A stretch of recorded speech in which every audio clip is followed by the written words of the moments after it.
Hi, welcome back to Just Checks Out, and for once I'm checked in. So, it's been kind of an interesting month of reading. I haven't read a lot in November. That's when I'm recording this. But this is November when it's being recorded. And I did finally stop reading romance for a little bit. I kind of fell back into it because it's been a while and it was great. But I was like, okay, I need to read something else. So I read a thriller. Cool. But this it is When She Returned by Lucinda Berry, and it came out in 2019. It's on Kindle Unlimited, and you can also listen to the audiobook, which I read and listened to the audiobook depending on what I was doing, so I could finish it in about a day because I wasn't that deeply invested, so I didn't want to make it last. Any clicks you hear would be my dog getting very uncomfortable and getting very tired of sharing me with you instead of her. Run with it. So, I wanted to read When She Returned because it involved a cult. Now, before I say that, I don't really watch a lot about cults. I don't do a lot of information about that. But I do actually enjoy some information about it. And I know a little bit of this and a little bit of that. If you watch Jen from Fundy Fridays, you will probably find this very entertaining. But anyway, we'll get there. Fair warning. There are contrasts to some pretty big cults that are in this review. That would be Jonestown. Trigger warnings for everybody, although not necessarily all. You'll find out. And then there is Heaven's Gate. There's a little bit of that. There's also some of the Manson family. And I'm sure there are actually more that I am forgetting, but those are the ones that kind of struck me when I was reading it. So, I don't want to give too much about this book away, but I want to give fair warning. All right. So here's what happens. This woman is an investigative reporter. She gets pregnant. She has a child. Her husband is like, okay, you need to stop doing that. That would be Kate and Scott because, she needed to be home. It made more sense. He was commercial real estate. This was in like 2008. So there was a lot of money. There was a lot of stuff going on during that time. And then the bottom fell out and they had issues. So during that time, she went back to work as an investigative reporter, spending more time, and she was assigned to this cult called Love International. She fell into the cult. Warning, spoiler alert, but it's actually in the description, so it is what it is. And then she disappears. Everyone's like, what the heck? She had like a 5-year-old daughter. She had a husband she loved. What was going on? And eventually, he remarries. That would be Meredith. And Abby, Kate and Scott's daughter, is not happy. There's all that kind of stuff. But eventually they kind of halfway blend as a family. And then Kate shows up and returns. What's going on? So the story unfolds and you find out why Kate, decided to join the cult, what happened, so forth, so forth. What I did not like is the present point of view was through Meredith and Abby's point of view. So the second wife and the daughter. The past was in Kate, the cult member's point of view. The problem is I talked about PTSD, like serious PTSD. None of it was through the cult member's point of view in the present. None of it. And I had a big problem with that because PTSD is something that a lot of people have for a lot of different reasons, right? And not giving that the attention it needs to bring it up and then almost like use it as a plot point for outside characters was really disrespectful to me because I felt like you should have been focusing on that fact. That's just me. And I didn't like how they were treating Meredith. Okay, and when I say they, I mean all the other characters like FBI, Scott, Abby, Kate. I didn't like how any of them were treating it. But what I appreciated was the fact that Meredith was looking out for Abby. She had known, Abby for years, since she was like a teen. She's 17 now, 16, 17 now, but She knew when she was like a preteen, teen, so it had been that thing. But I didn't appreciate how they were making it seem like she was jealous, and she wasn't. She was just being a mom, right? Because she'd been a mom to this girl for quite a while in that role because there was no one else to be in that role. I didn't like that treatment because I think that step parents can be tricky, right? But to find one that is that engaged and understanding and aware and trying her best is very complicated. And I didn't like that. I thought it was like unfair. And then again, the PTSD thing and then having it from Abby's point of view was fantastic, I thought. But Abby was only 16 years old.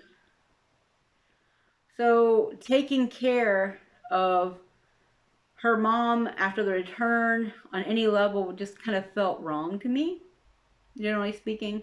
Wasn't a fan. And I didn't like Scott. I almost think he was named Scott after Scott Peterson. No, there was no baby murdering, don't get me wrong.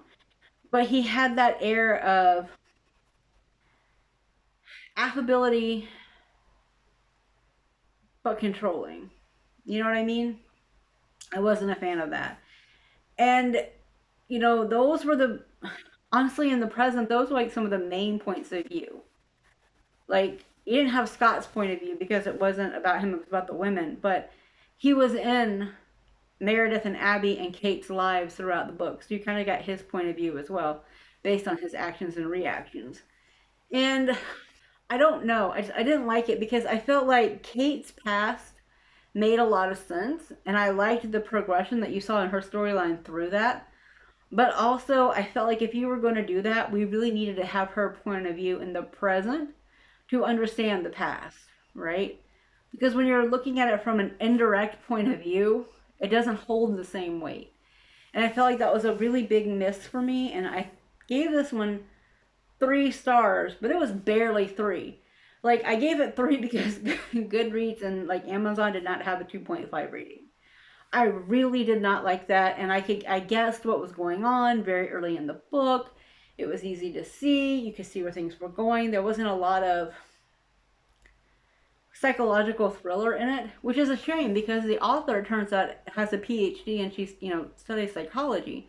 So I think that maybe that was a blind spot because I appreciated the experts that were in the book. I appreciated when they showed up because they were honest about what was going on. I felt like there was just something disconnecting this book, and I was sad because it was the first thriller I'd read probably in 2 months, 3 months. So I was really into trying to find something new. I mentioned this in my I'm back video, but Amazon has a tendency to have either really good, middle of the road, or terrible books for me.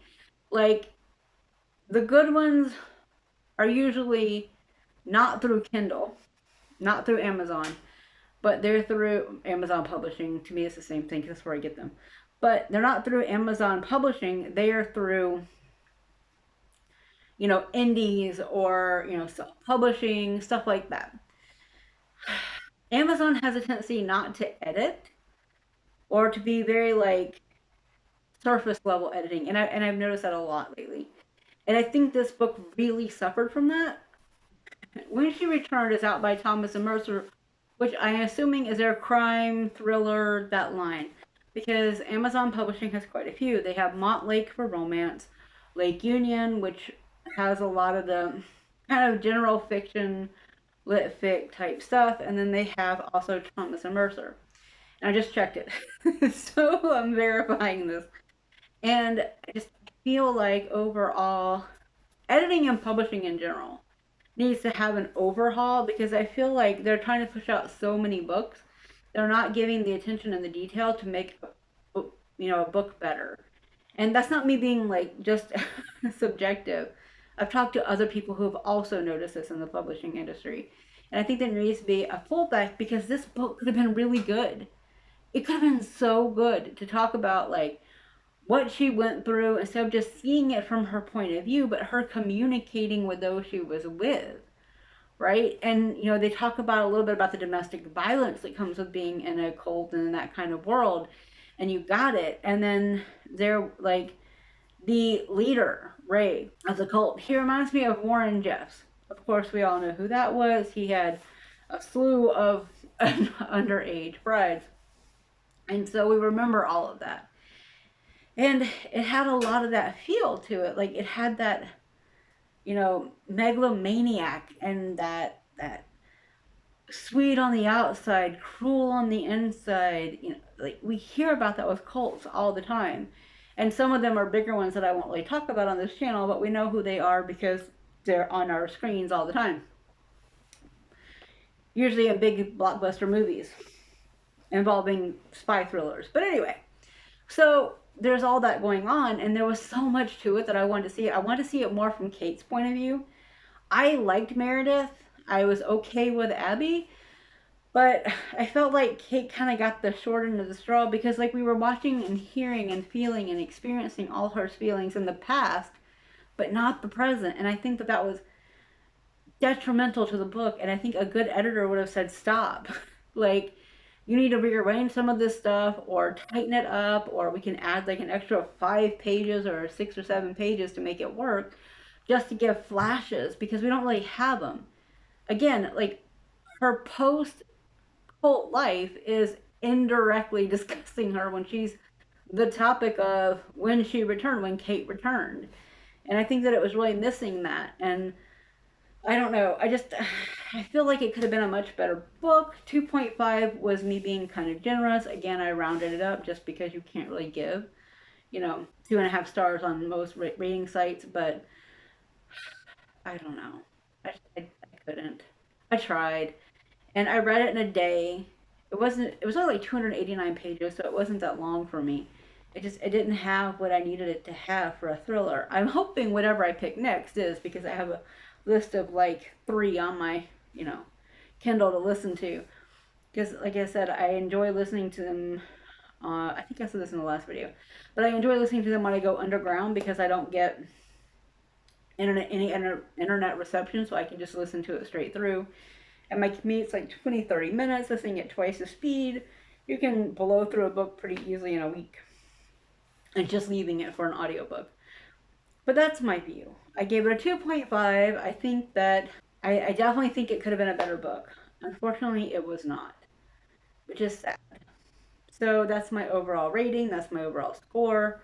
What did you think? Have you read it? I know it's a couple years old. I don't know. Maybe BookTube was talking about them, but I wasn't on BookTube, so I don't know.